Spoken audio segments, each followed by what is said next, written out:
Krvavec, zgodovinski dan. Čestitam, bravo, uspelo je. In gospod direktor Janša, kaj bi k temu dodal? Hvala prvo za čestitke.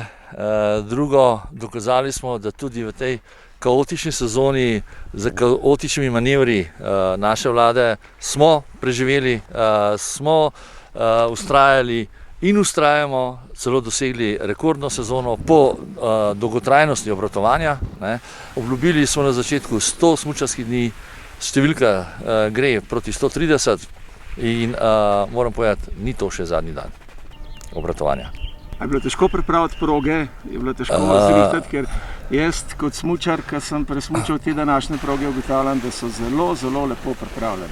Mogoče sem premalkrat poudaril, jaz sem samo predstavnik enega čudovitega kolektiva, ki mi sledi v teh norih idejah in vlagajo ogromno naporov in časa, da bom rekel po domače, pocrkljajo smučarje na smučišču Krvavec z lepo urejenimi progami.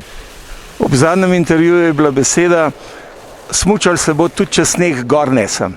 No, to sem nekako v prispodobi rekel, da bomo, to kar sem prej povedal, da bomo naredili vse, kar je možno, da bi res podaljšali to sezono in zagotavljali pogoje smučanja navdušencem in ljubiteljem smučišča Krvavec še dolgo v pozno pomlad, no upam pa reči v zgodnje poletje. Smučanje je eden izmed najlepših zimskih športov, če ne najlepši, in sploh Slovenci smo v tem zelo dobri. Vi ste bil tekmovalec, vi ste kreator mnogih stvari v zvezi s smučarijo. Kako bi ocenil to sezono, kako bi ocenil smučarijo in kaj bi pravzaprav svetoval mlajšim in vsem ostalim, ki so željni smučarja? Ja, zdaj zgleda, da ne bo več najbolj popularen zimski šport, ampak bo to tudi poletje. Kot datumi kažejo, vedno smo v tem času hodili na ledenike in zdaj dobivamo noga v Sloveniji. Tako da, kaj ne rečem, res sem vesel, da imamo tako blizu smučišče, ki še 18. maja obratuje. Tukaj vsa pohvala Krvavcu, ki je naredil vse, kar je že Jani povedal, da bi pač smučarji bili res zadovoljni, da ne bi vedno jamrali, da pri nas se ne da in da je treba hoditi ven. Zato seveda upam, da je ta poteza sprožila novo željo tudi pri mlajših in da bo v bodoče tudi čim več mlajših smučarjev, ne samo tukaj, ampak tudi sicer v smučanju v slovenskem prostoru.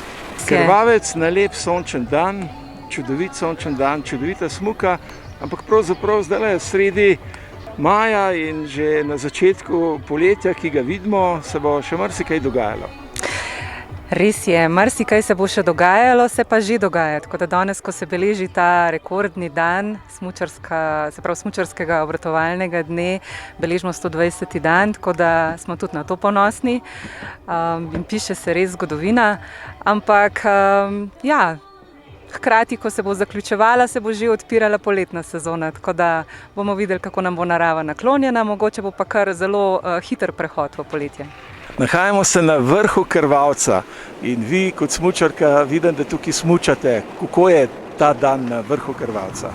Ja, to je eden najlepših smučarskih dni, kar smo jih letos doživeli. Res, vem, da točemo rekorde, pa je po letu 69 ponovno spet, da se smuča na Krvavcu še, 18. maja, tako da to je res fenomenalno. Res, tudi razmere so odlične. Velikokrat smučate na zimo?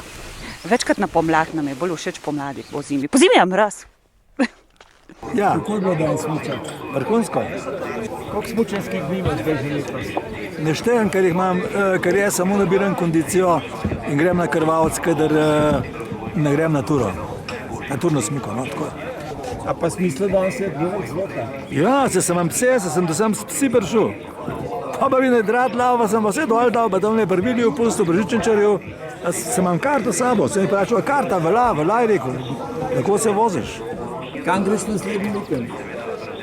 In kamer, ko bo slabo vreme, grem pa v petek, zdaj sem v Razjanjan zmen, poklical ga boš, a greva na Bogunjšca ali pa za Česko kočo. Letos smo se tudi mi odločili, da gremo smučati na naš prelep gorenjski Krvavec, kjer je še kar sneg, Pa je tudi par prog odprtih, tako da smo kar vse presmučali. Sicer so samo 3, ampak je kar fajn sneg, pa kar gre.